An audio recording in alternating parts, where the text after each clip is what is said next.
Hi, I'm Hobie One. We are reading The Tower Treasure, Hardy Boys book number 1 by Franklin W. Dixon. Chapter 2, The Holdup. Chet Morton's jalopy was such a brilliant yellow that the boys were confident it would not be difficult to pick up the trail of the auto thief. The Queen's pretty well known round Bayport, Frank remarked. We should meet someone who saw it. Seems strange to me, said Joe, that a thief would take a car like that. Auto thieves usually take cars of a standard make and color. They're easier to get rid of. It's possible, Frank suggested, that the thief didn't steal the car to sell it. Maybe, for some reason, he was making a fast getaway, and he'll abandon it. Look, Chet exclaimed, pointing to a truck garden where several men were hoeing cabbage plants. Maybe they saw the Queen. I'll ask them, Frank offered, and brought his motorcycle to a stop. He scrambled over the fence and jumped across the rows of small plants until he reached the first farmhand. Did you see a yellow jalopy go by here within the past hour? Frank asked him. The lanky old farmer leaned on his hoe and put a hand to one ear. Eh? Eh? He shouted.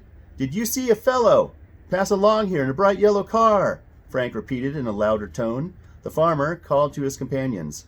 As they ambled over, the old man removed a plug of tobacco from the pocket of his overalls and took a hearty chew. Lad here wants to know if we saw a jalopy come by, he said slowly. The 3 other farmhands, all rather elderly men, did not answer at once. Instead, they laid down their hoes, and the plug of tobacco was duly passed around the group. Frank grit his teeth. Please hurry up and answer. The car was stolen. We're trying to find the thief. That's so, said one of the men. Hot rod, eh?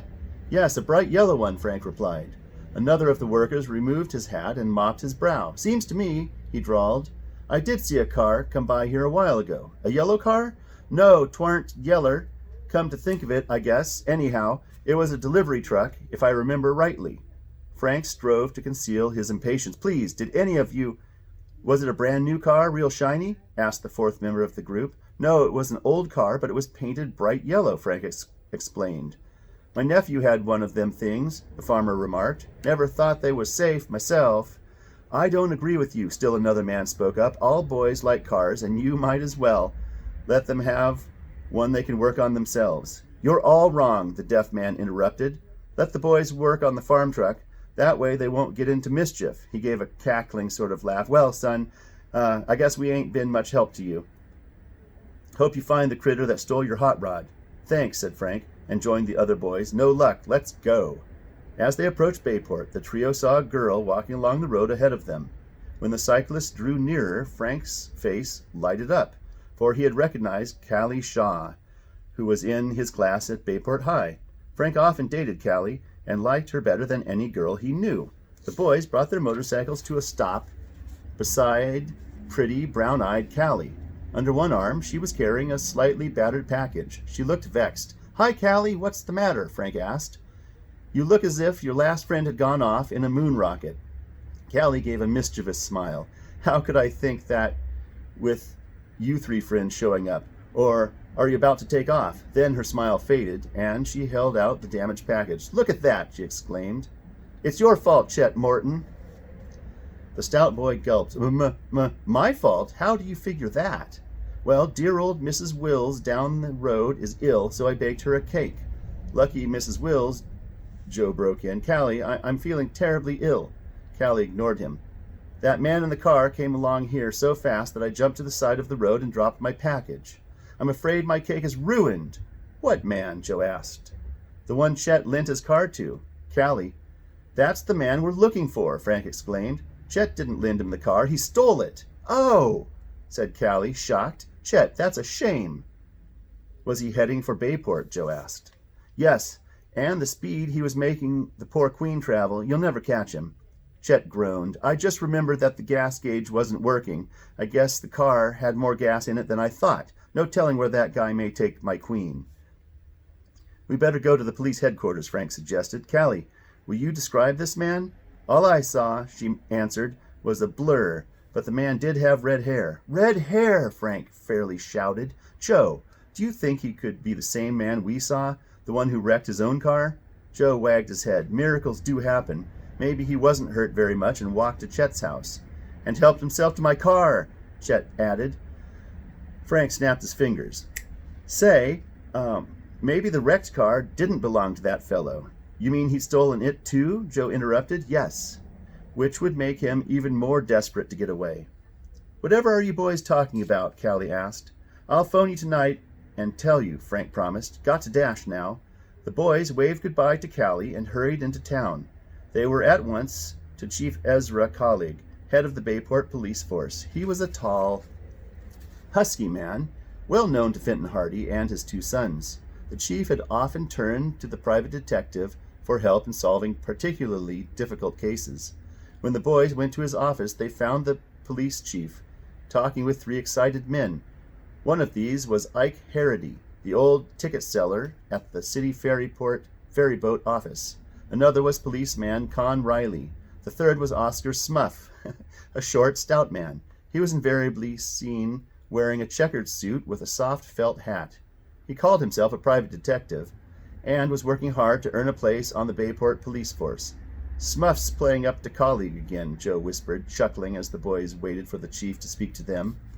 Ike Harrity was frankly frightened. He was a timid man who had perched on a high stool behind the ticket window at the ferryboat office day in and day out for a good many years.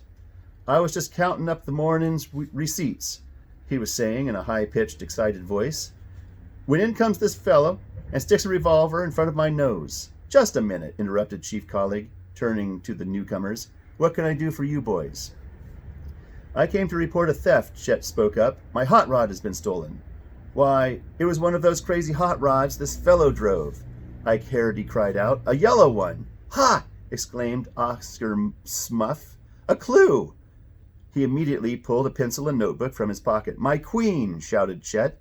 Chief Colleague rapped on his desk for quiet and asked, What's a queen got to do with all this? Chet explained. Then the chief related Harrity's story for him. A man drove up to the ferryboat office and tried to hold up Mr. Harrity, but a passenger came into the office and the fellow ran away. As the officer paused, Frank gave Chief Colleague a brief account of the wrecked blue sedan near the Morton farm. I'll send some men out there right now. The chief pressed a buzzer and quickly relayed his orders. It certainly looks, Joe commented, as if the man who stole Chet's car and the fellow who tried to hold up the ferryboat office are the same person.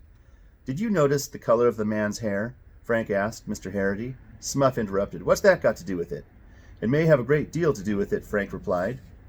What was the color of his hair, Mr. Harrity? Dark brown and short-cropped. Frank and Joe looked at each other, perplexed. You're sure it wasn't red? Joe asked. Chief Colleague sat forward in his chair. What are you driving at, boys? Have you some information about this man? We were told, said Joe, that the guy who stole Chet's car had red hair. A friend of ours saw him. Then he must have turned the jalopy over to someone else, Chief Colleague concluded. At this moment, a short, nervous little man was ushered into the room. He was the passenger who had gone into the ferryboat office at the time of the attempted holdup.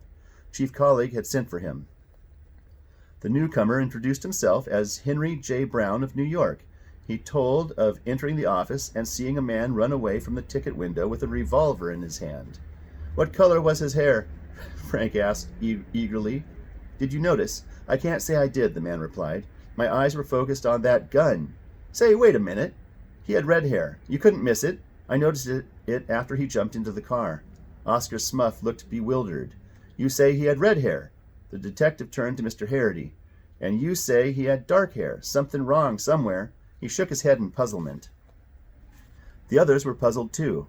Frank asked Mr. Brown to tell once more just when he had noticed the red hair.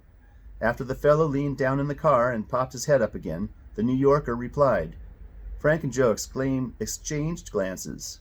Was it possible the red hair was a wig, and the thief had put it on just before Mr. Brown had noticed him? The boys kept still. They didn't want any interference from Smuff in tracking down this clue. Harrity and Brown began to argue over the color of the thief's hair. Finally, Chief Colleague had to rap once more for order. I'll send out an alarm for both this hold-up man and for Chet's car. I guess that's all that can be done now. Undaunted by their failure to catch the thief, the Hardy boys left police headquarters with Chet Morton. They were determined to pursue the case. We'll talk with Dad tonight, Chet, Frank promised. Maybe he'll give us some leads. I sure hope so, fellows, their friend replied as they climbed onto the motorcycles. The same thought was running through Frank and Joe's minds. Maybe this mystery would turn out to be their first case. That is the end of chapter 2. Be sure to click the button over there for the next chapter and click this one to subscribe if you'd like to hear some more readings. Okay, thanks a lot for watching.